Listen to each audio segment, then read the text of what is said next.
Good morning. आज हम लोग लेट हैं। लेट मेरी वजह से हुई है। मेरी माँ लोग पीछे हैं, आपको दिख रही होंगी। एक्चुअली क्या हुआ कि आज मैंने सोचा कि अपनी रनिंग को लेकर मैं वीडियो शूट करती हूँ। मेरे घर की 2 बच्चियाँ हैं, उन्हें मैंने कैमरा थमाया है ना, स्टैंड पे लगा के, तो मुझे कैप्चर ही नहीं कर पाए। इस चक्कर में मैं बहुत थक गई।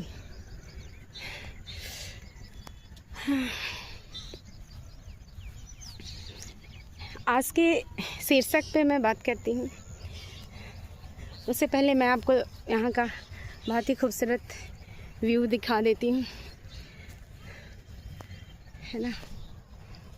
देखो, सूरज काफ़ी ऊंचाई पर है ना। 6:07:51 हुए हैं AM।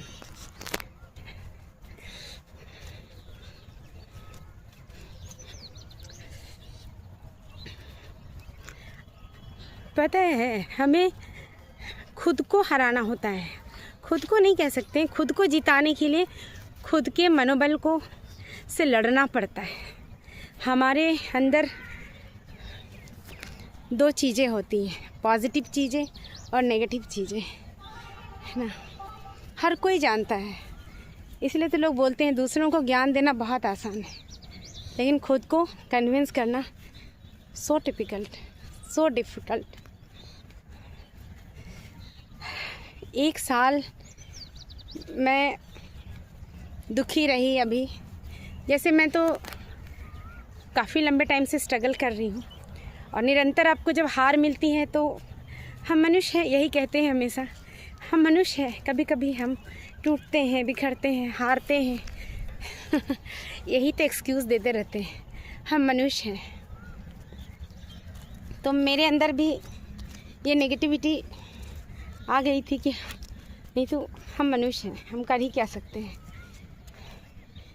मेरी बहन और बहुत सारे ऐसे लोग हैं जो आज नेगेटिविटी की लड़ाई में हथियार डाल चुके हैं। बहुत लोगों को मैं देखती हूँ। वैसे तो मैं यहाँ पर इस बात को लेकर वीडियो शूट करती हूँ तो कोई दूसरा विचार मेरे मन में आने लगा है, लेकिन मैं खुद पे फोकस करती हूँ। अपने आप से लड़ना पड़ता है। जब आप अपने आप से लड़ोगे ना, तभी आप जीतोगे। पॉजिटिविटी और नेगेटिविटी की लड़ाई में हमेशा आपको पॉजिटिविटी के साथ रहना होगा। क्योंकि यदि आप नेगेटिविटी को थोड़ा सा भी शह दोगे ना, छोटा सा भी जगह दोगे ना, तो पूरे आपको बोलते हैं ना, थोड़ा सा जगह दोगे तो वो सो जाएगा। सच्चाई है इसमें। इसलिए मैं तो कहती हूँ नेगेटिविटी के जैसा अलर्ट रहना चाहिए। उसको जहाँ भी जगह मिले बस वो अपना जगह बना लेता है। आज तो सब तरफ शीत है क्योंकि बारिश भी है।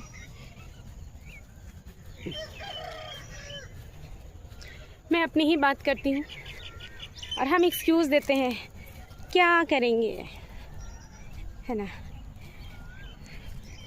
जब मैं पिछले साल, वैसे तो मेरी स्ट्रगल, पहले मैं बहुत बचपन में तो इतनी अल्हड़ और भागने दौड़ने वाली इंसान थी ना कि कभी मैं बीमार पड़ूंगी मुझे लगता ही नहीं था। अरे हम लोग बहुत मजाक उड़ाते थे। वैसे हम लोगों को ऐसा बचपन मिला कि घर में कुआं था बड़ा, है ना।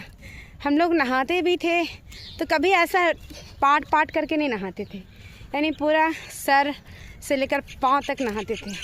स्कूल में हम लोग देखते थे, हॉस्टल में बहुत सारे लोगों को, कि किसी दिन वो लोग सर धोएंगे, किसी दिन पैर धोएंगे, तो हम लोग उनका बहुत मजाक उड़ाते थे।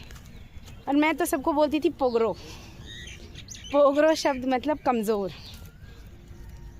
और मैं वैसी थी, मुझे लगता था कि मैं वो जो कुछ भी मैं सोच सकती हूँ सॉरी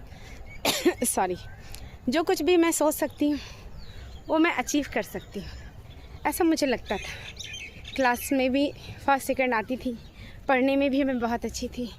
रनिंग में सारे स्पोर्ट्स के जितने भी प्राइज़ होते थे ना, वो बहुत बड़ा लेवल का कंपटीशन नहीं होता था, लेकिन मैं सारे प्राइज़ में सभी में मैं प्राइज़ जीतती थी।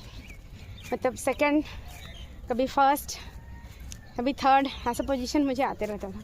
मतलब मैं शुरू से एक्टिव थी। लेकिन जैसे मैंने 35 क्रॉस किया, वैसे बचपन से ही मुझे पैरों में बहुत तकलीफ़ होती थी, दर्द होता था। मैं क्या करती थी, हम लोगों को बचपन से कोई ऐसा केयर नहीं मिलता है, हम आदिवासियों को। अभी बच्चों को लोग न्यू जनरेशन में केयर करते हैं।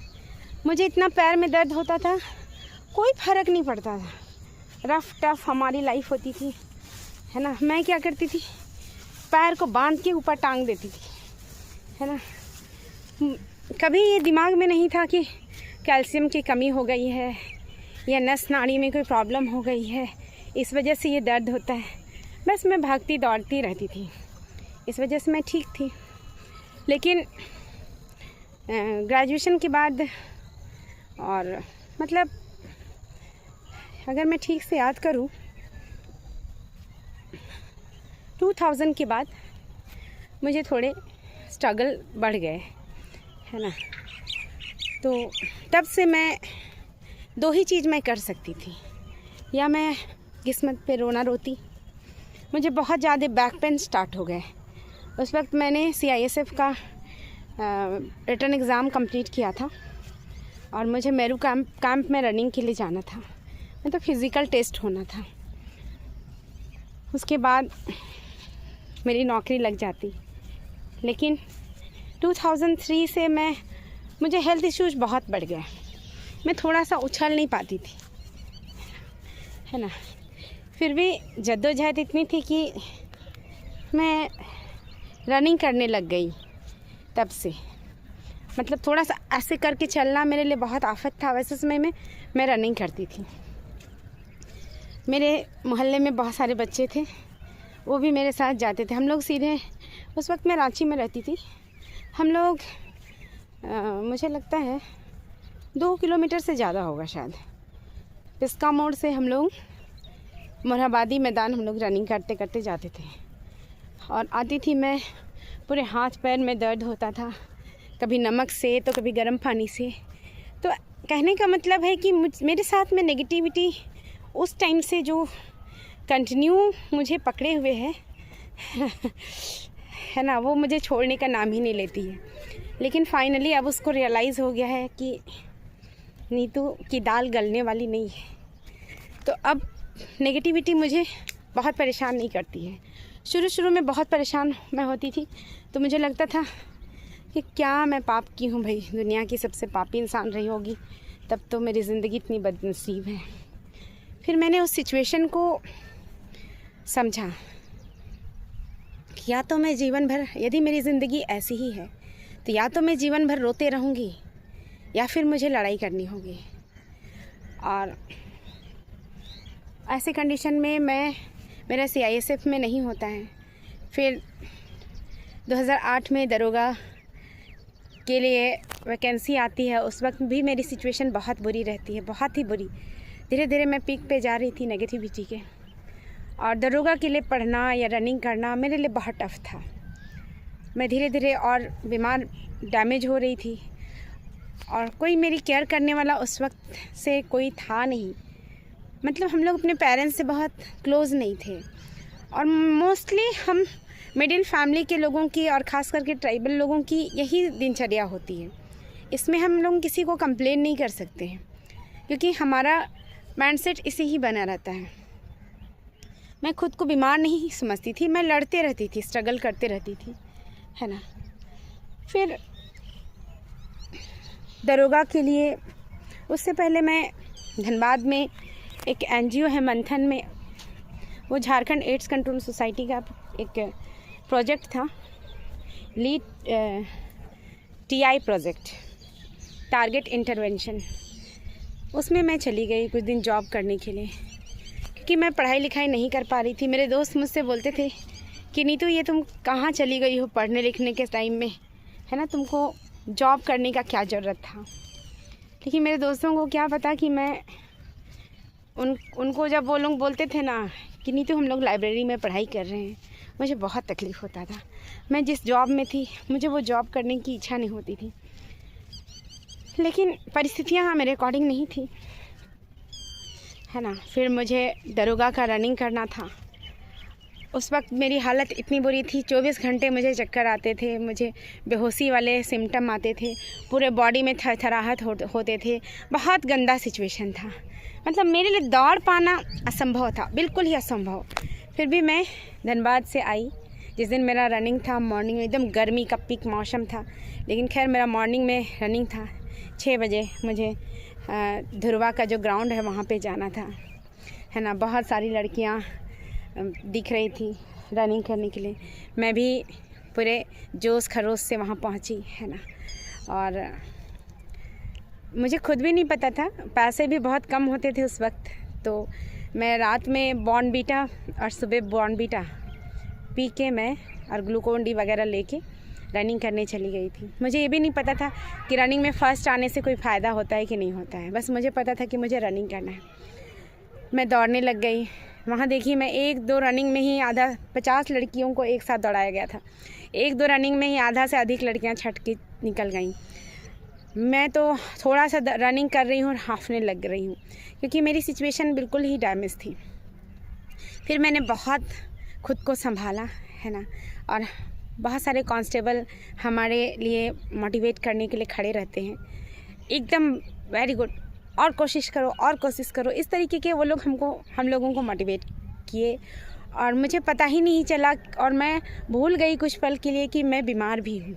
और मैंने इतने एफ़र्ट के साथ रनिंग किया कि एक लड़की को जो मेरे से आगे वो निकली, वो फर्स्ट आई, वैसे मैं सेकंड आई, लेकिन मैं उसको मतलब उससे आगे निकल सकती थी। लेकिन मेरे मन में ये आया कि यार क्वालिफाई कर ही गई हूँ तो फिर किस लिए एफ़र्ट करना। वो फर्स्ट आई, वो लड़की पूरा तड़प रही थी, पूरा छटपटा रही थी, और मैं बिल्कुल नॉर्मल थी, जबकि मैंने कभी प्रैक्टिस नहीं किया था। लेकिन हाँ, लाइफ में प्रैक्टिस करते रहती थी। फाइनली दरोगा में सिलेक्शन नहीं हुआ मेरा, है ना। तो इस तरीके का अनसक्सेस का दौर मैंने बहुत देखा। बीमार थी, लेकिन मैं कभी अपने आप को बीमार नहीं समझती थी। मतलब खुद ही अपने आप को टारगेट देते रहती थी। हर बार टूटती थी, बिखरती थी, फिर खड़ी होती थी, है ना। फिर ऐसे करते करते मेरी ज़िंदगी चलती रही।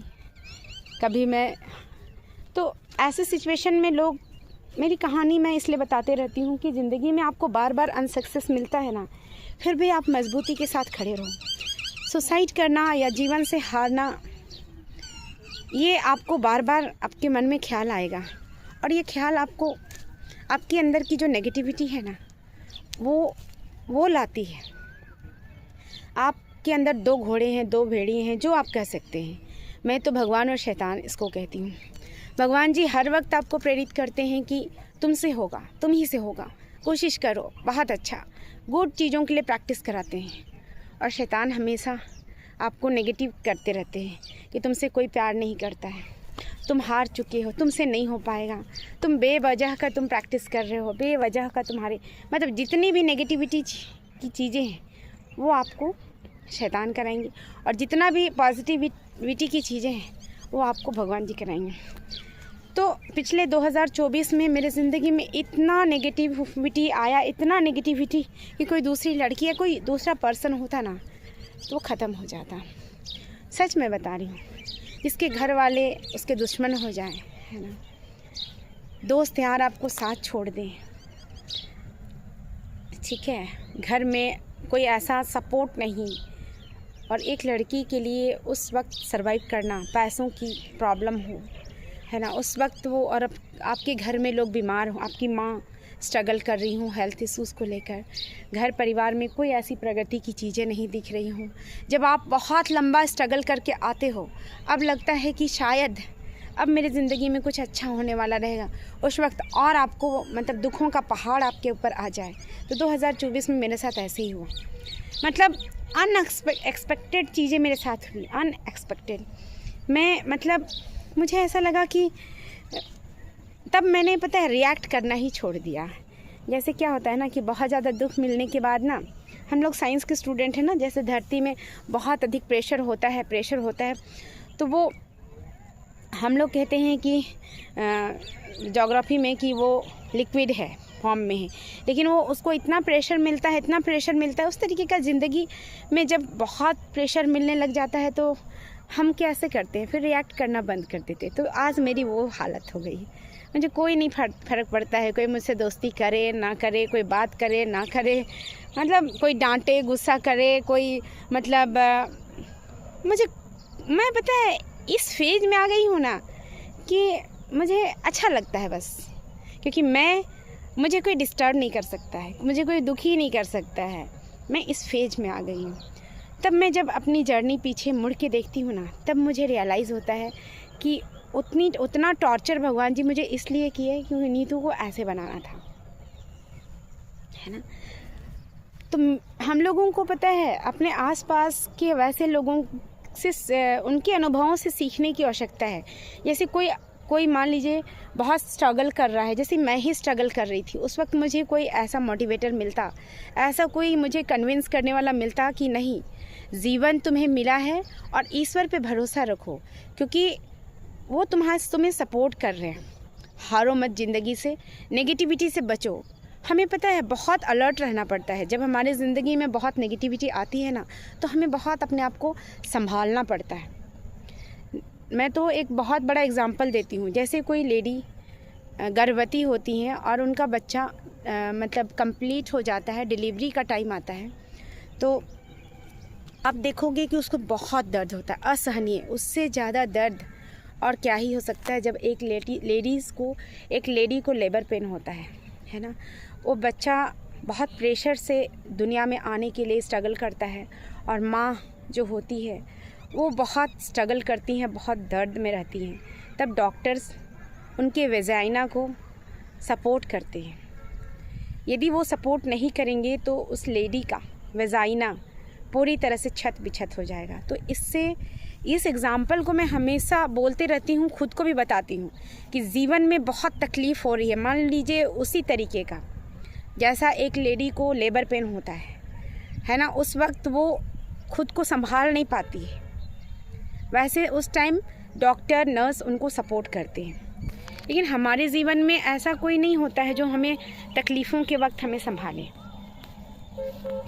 तो पहले तो जैसे आपकी ज़िंदगी में दुख और तकलीफ़ें आने लग जाती है, उसी वक्त आपको खुद को संभालने की प्रैक्टिस करनी चाहिए, है ना। स्टार्टिंग में कोई भी चीज़, जैसे कि हमारे अंदर कोई बीमारी ही आ गई, तो हम अलर्ट रहेंगे तभी तो हम जानेंगे ना कि हमारी सिचुएशन ऐसी भी हो सकती है। अति सर्वत्र वर्ज्यते।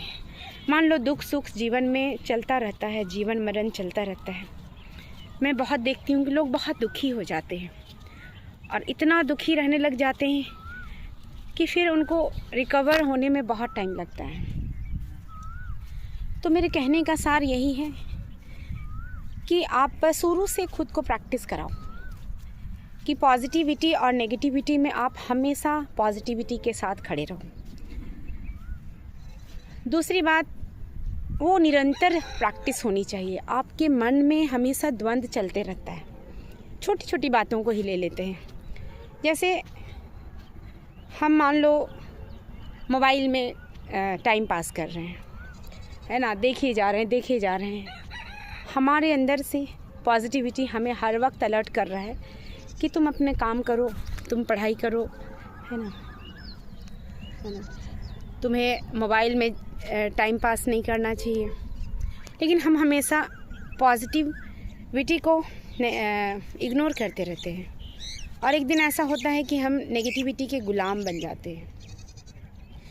तो यदि ज़िंदगी में आपको जीतना है ना, तो सबसे पहले अपने अंदर के नेगेटिविटी को हराना होगा। लड़ाई आपको खुद के साथ करनी होगी, तभी आप एक सफल और बहुत सफल इंसान बन सकते हो। तो ये चीज़ें बचपन से हमें प्रैक्टिस करानी चाहिए। इसलिए मैं व्यवहारिक शिक्षा, नैतिक शिक्षा की बात करती हूँ, क्योंकि व्यवहारिक रहोगे आप, प्रकृति से आप सीखोगे कि ज़िंदगी हमें, प्रकृति हमें, जैसे कि मैं उस दिन एक बकरे का, छोटे से बच्चे, बकरी के बच्चा हुआ था, उसका वीडियो मैं बनाई थी कि वो कैसे जन्म लेता है और तुरंत अपनी माँ मतलब उसको पुचकारती है और वो खड़ा होता है और खुद से, उसे कोई सपोर्ट नहीं करता है, दूध पीने के लिए खुद से खड़ा होता है। तो हम मनुष्य भी सेल्फ डिपेंडेंट बन सकते हैं। तो मेरे हमेशा बोलने का बस एक ही सार है। मैं जो कुछ भी ज्ञान देना चाहती हूँ या जो कुछ भी आपको बताना चाहती हूँ ना, वो मैं बताना चाहती हूँ सेल्फ गाइडेड। मतलब आप अपने आप को ऐसे प्रैक्टिस कराओ, पॉजिटिविटी और नेगेटिविटी में आप चाहे वो सिचुएशन जैसा भी हो, पॉजिटिविटी के साथ खड़े होने का आप में वो जज्बा होना चाहिए। जैसे अब मुझ में आ गया है, भगवान जी हमेशा मेरे साथ हैं, वो मुझे महसूस होता है। और जो नेगेटिविटी है ना, वो मुझसे हार गई है, लेकिन मैं जानती हूँ कि वो कभी छोड़ने वाला नहीं है। नेगेटिविटी आपको कभी नहीं छोड़ता है ना। पॉजिटिविटी को आप दूर कर देते हो, लेकिन नेगेटिविटी आपको कभी छोड़ता ही नहीं है। तो इस बातों को हमेशा याद रखो कि नेगेटिव चीज़ों से आपको बचपन से ही ऐसी प्रैक्टिस करो। जो कुछ भी होता है अच्छे के लिए होता है। हम लोग शुरू से सुनते आते हैं, इसके बावजूद जब हमारे साथ बुरा होता है तो हम कंप्लेन करते हैं, है ना, और नेगेटिव चीज़ों को बढ़ावा देते हैं।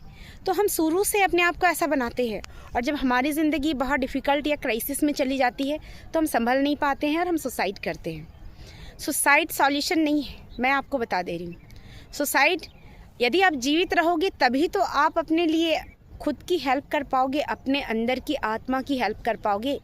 हिंदू धर्म में जैसे कहते हैं, लोगों की 84 लाख योनि में पैदा होने के बाद मनुष्य जन्म मिलता है, और इस जन्म को आप यूं ही बर्बाद कर रहे हो। आज मैं एक दिन एक न्यूज़पेपर में मैंने पढ़ा था कि जितनी हमारी बर्थ रेट है ना, अमूमन उससे भी अधिक हमारी सुसाइडल रेट है। अब ये आंकड़ा कितना सही है मुझे थोड़ा स्टडी करना पड़ेगा, लेकिन फिर भी यदि हम इसको सच मान के देखते हैं तो मतलब मान के चलिए, मर्डर करना एक बहुत बड़ा क्राइम है। अभी आत्महत्या को सुप्रीम कोर्ट ने क्राइम के कैटेगरी से अलग रखने का प्रयास किया है। उनका कहना है कि ऑलरेडी कोई व्यक्ति दुखी है और वो मतलब उसको हम लोग फिर से सज़ा दे रहे हैं, तो ये गलत है। मैं भी इस डिसीजन का सम्मान करती हूँ, लेकिन एक बात मैं बता दूँ, मुझे लगता है कि आज के लिए मैं इसको यहीं पे बात कर रखती हूँ, क्योंकि लंबा हो जा रहा है वीडियो। मैं इसको दूसरे वीडियो में कंक्लूड करूँगी अभी जस्ट। मुझे सुनने के लिए धन्यवाद।